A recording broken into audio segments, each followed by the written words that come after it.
Mamamatay na po ang healthcare system natin. Kasi yung Pangulo, hindi niya naiintindihan ng issue. Dapat nagtatanong tayo, nasaan, Mr. President, kung nakikinig ka, nasaan ho yung 60 billion na pinangako nyo? Yung pinapabalik nila. Pinapabalik niya. Eh, hanggang ngayon, hindi binabalik. Hindi binabalik. Now that we na may call dito sa flood control, isama na natin ito ang kalusugan.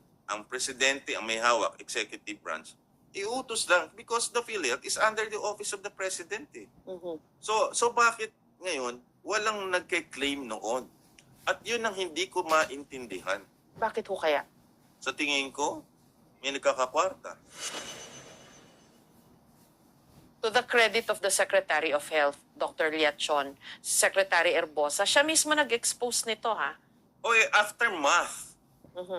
And-expose niya to save himself. Kasi naipit na siya. Hindi ako naghahangad ng bloody revolution. I just want change lang dun sa dapat managot.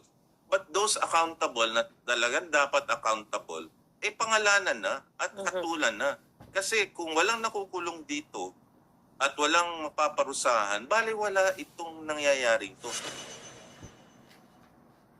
Kung makikita mo sa ating bansa, pag nagbukas ka ng social media, makikita mo doon, labanan ng DDS, pro-BBM, kakamping, ganyan.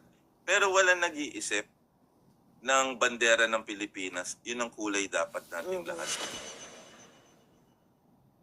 Wala nang Jose Rizal ngayon eh. So makikita mo, whether sa Congress, sa Senate, or sa Cabinet, wala nang ganong klaseng tao. So that particular Filipino heroism, wala na yon.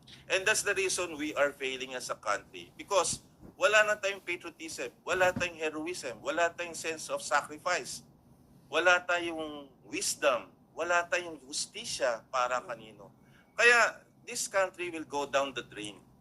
And ang masakit na yan, maraming mga bayani ang nagpakahirap for our country na ngayon nilalapastangan. Ang kalaban natin noong unang panahon ay Kastila. Ang kalaban natin ay naging Amerikano. Ngayon ang kalaban natin kapwa Pilipino. Naiiyak po. Hindi, yan ang totoo. Ang kalaban natin kapwa Pilipino natin na namumuno sa atin na niloloko tayo.